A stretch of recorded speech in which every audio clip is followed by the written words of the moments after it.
Hello everyone. I hope you're having a wonderful day. Today we're going to dive into a dramatic night at the farm when Tuna quietly hugs baby Henry and slips away into the rain, leaving everything behind.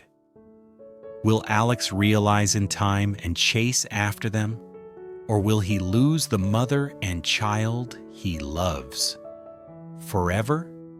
If you enjoy this kind of emotional story, don't forget to hit the subscribe button so you won't miss any of the next episodes. On the old wooden table next to the bed, the DNA papers still lay there, like a thin knife, cutting into her heart. In her ears, each cold sentence of Alex's family rang out like the sound of metal colliding, sharp and cold. He's good, but has a complicated past. A single mother with a child, how can she be worthy of a CEO like Alex? Helping is fine, but if you marry him, the world will laugh at this whole family. Tuna gently turned to look at little Henry. He was still sleeping soundly, breathing evenly, his mouth pursed, his tiny hands clutching the corner of the blanket as if searching for safety. She reached out to gently stroke his soft hair, taking a deep breath as if trying to swallow all the pain into her chest. "Henry, I'm sorry," she whispered, her voice trembling. "Maybe we don't belong here. I tried, but there are places where people will never accept us." A tear fell down, soaking into the thin pillow below. She quickly wiped it away, afraid that her loud crying would wake the baby. On the ceiling, the yellow light bulb flickered in the wind. Everything that was so normal and familiar suddenly became strange. She recalled every moment Alex was kind to her, the day he drove her and her mother back from the cave, the day he replaced the new light bulb in the dark room, the day he braved the rain to bring hot porridge to the farm, the day he held Henry all morning so she could sleep more. Each image appeared, warm and gentle, but along with that was his mother's wary eyes, the judgmental looks of outsiders, and especially the cold truth on that DNA paper, something that no one bothered to explain to her. Is it true that from the beginning to the end, I was just the one being pitied? That thought kept swirling in Tuna's head. She sat up, trying to take a deep breath. If she stayed here any longer, she wouldn't have the courage to leave. And if she didn't leave, with each passing day, she would hear more insinuations, see more heavy gazes, and little Henry. When he grew up, would someone bring this up in front of him? Tuna gently turned around, careful not to wake little Henry. She got out of bed, her bare feet touching the cold cement floor. In the corner of the room was an old backpack that had accompanied her through many journeys. She opened it and began to pack a few small clothes for Henry, a few of her own shirts that were still intact, some diapers, some gauze towels, and an unused carton of powdered milk. Each item placed in the backpack was a break with this place. She looked up at the room again. The new mat Alex had placed, the fan he had brought up, the light bulb he had said, to make the night less scary for us. All of them were traces of his heart. But her heart at that moment was like a locked room, no longer strong enough to believe that she deserved those things. She sat down next to Henry again, carefully wrapping the baby in a towel.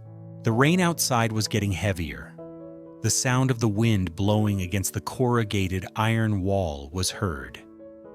Tuna hugged her baby, feeling the tiny warmth leaning against her chest. "No matter where I go, as long as I am still breathing, I will not leave you behind," she told herself. She stood up, slung her backpack over her shoulder, carried Henry in one arm, and quickly turned off the light with the other. The room was plunged into darkness. She opened the door slowly, bit by bit, afraid that the creaking of the hinges would wake someone. Outside in the hallway, the damp air blew against her face, cold. She turned her head, taking one last look at the room in the dim light from the crack in the door. Since leaving her husband's house, being chased away in humiliation, this was the first place she and her child had felt like home. And yet now, she still had to leave. Thank you, Alex. Without you, my mother and I don't know what would have happened.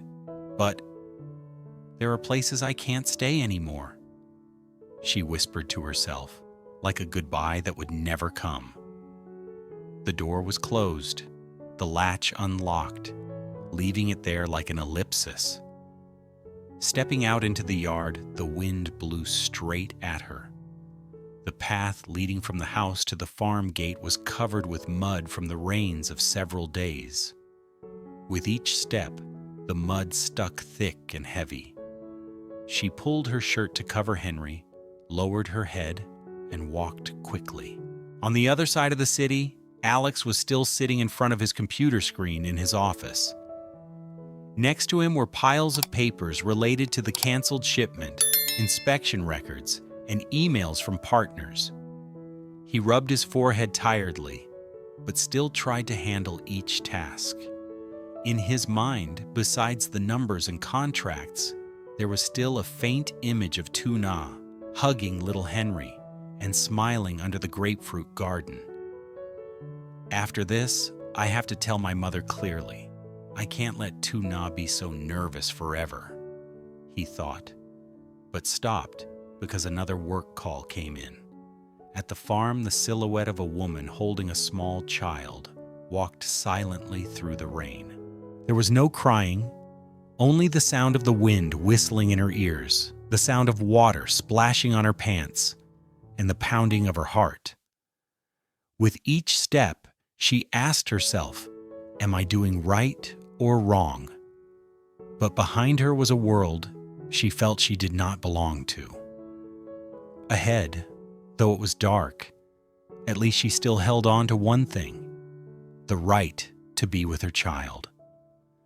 When she got near the gate, she stopped for a moment, turned her head and looked deep inside. From here, she could vaguely see the roof where she had laughed, cried, and hoped. If Alex suddenly appeared now and he just called out, "Tuna, don't go," perhaps she wouldn't continue.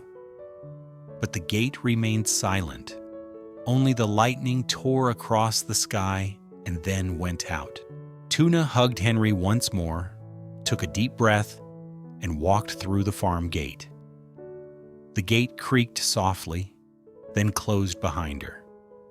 From that moment on, the distance between her and Alex was no longer measured in meters, but in misunderstandings, fears, and unspoken wounds. With each passing minute, she and her mother moved further away from his life. The rain was getting heavier and heavier, as if deliberately erasing all traces of mother and son on the muddy dirt road. Tuna held Henry tightly to her chest, one hand covering his head, the other pulling the heavy backpack on her shoulder. She didn't know where she was going, nor did she have any clear plans. The only thing she knew right now was that she had to leave the farm tonight before her weak heart could make her turn back. The road was deserted. Occasionally, there was the sound of a car engine in the distance, and then a flash of light leaving a long, dim streak of light in the rain. Every time, Tuna would stick close to the edge of the road, afraid that the water would splash on Henry. Her legs felt as heavy as rocks. Each step made a squelching sound of mud, but she didn't dare stop. The slower she went, the greater the chance that Alex would discover her. And she knew that as long as he appeared, as long as he said, "Don't go," she wouldn't have the courage to leave again. Henry stirred slightly, groaning softly in his sleep. Tuna stopped under a temporary awning of a closed grocery store, huddled up to avoid the rain. She quickly wiped the raindrops off Henry's face and adjusted the scarf covering his head. She was wet from head to toe, her hair stuck to her cheeks, her clothes were cold, but she was only worried about whether her son's thin shirt would get wet. "Go to sleep, baby.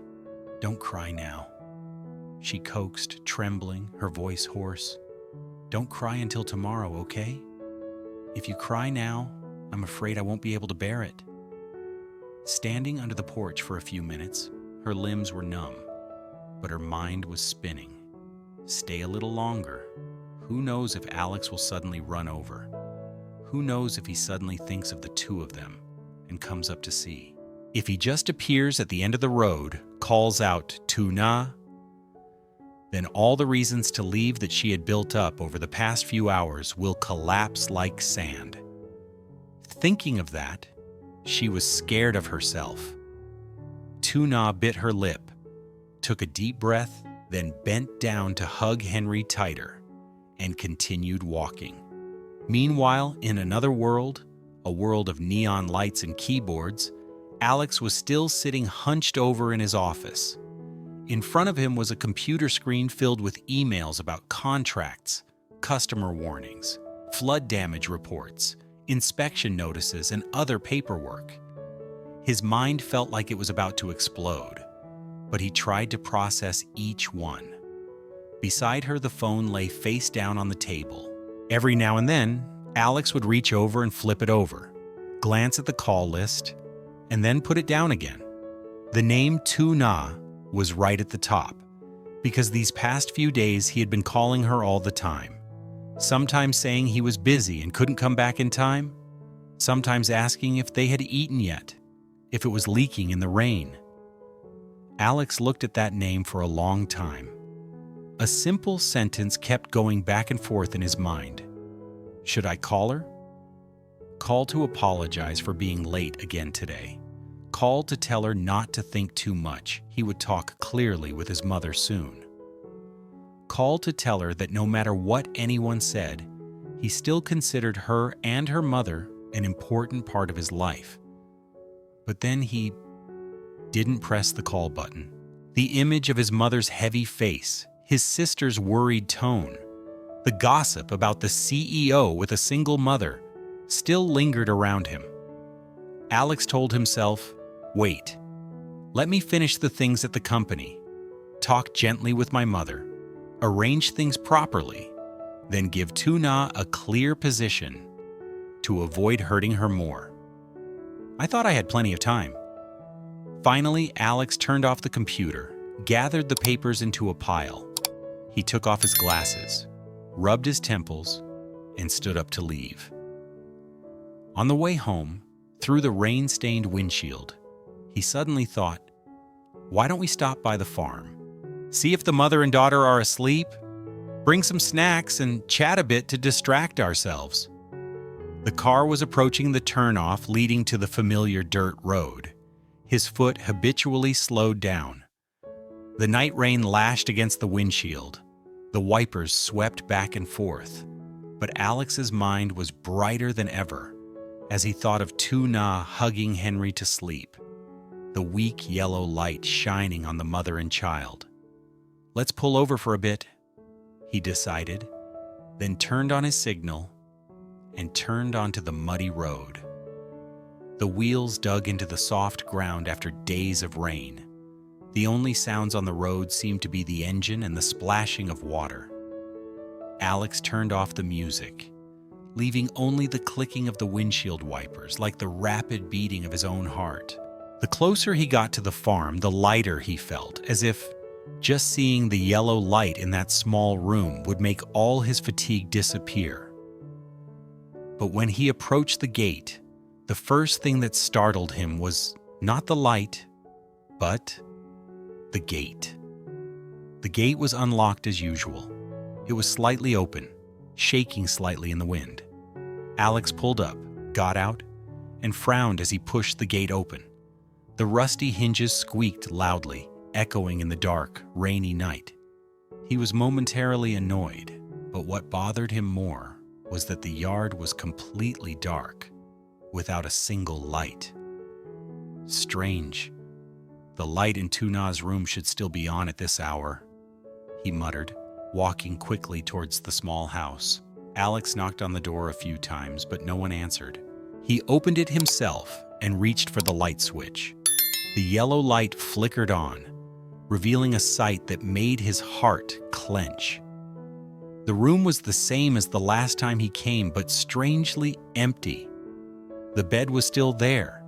The mat was still neatly spread out. The small pillow where Henry used to sleep was still in the same place. But the corner where Tuna hung her clothes was several feet empty. The old backpack, which she had said had been with her through so many journeys, her most precious possession, was nowhere to be seen. Alex felt his heart skip a beat. He hurried to the bed and touched the mattress. The spot where Henry lay was still warm, indicating that they had not left long ago. On the small wooden table next to the bed, next to the half-drunk glass of water, was the DNA paper he thought he had left at home, and another folded piece of paper. Alex's hands shook as he picked up the paper. Tuna's familiar, small, even, somewhat hurried handwriting appeared on the page. He unfolded it. "Mr. Alex, thank you for everything you have done for me and my mother."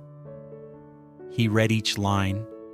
The more he read, the more he felt like someone was squeezing his chest. Tuna's words, full of gratitude but also full of guilt, stabbed straight into his heart. She apologized for bothering him. She didn't want him to argue with his mother and sister because of her. She believed what people said, that she was not worthy. She chose to leave so that he could have a more peaceful life in the future. She promised never to forbid him from seeing Henry, but asked him if he had a new family in the future, to forget her and her child. Alex's eyes blurred at the last line. He held the paper so tightly that it crumpled. Next to it, the DNA sheet, cold and dry with its lines, seemed to mock him. The truth that he had hesitated to face, to explain clearly to Tuna. "You idiot!" Alex gritted his teeth, cursing himself. Every time he had the chance to tell the truth, every time he saw Tuna's sad eyes, he chose to stay silent, chose to take it slow, chose to wait for a perfect moment that never came.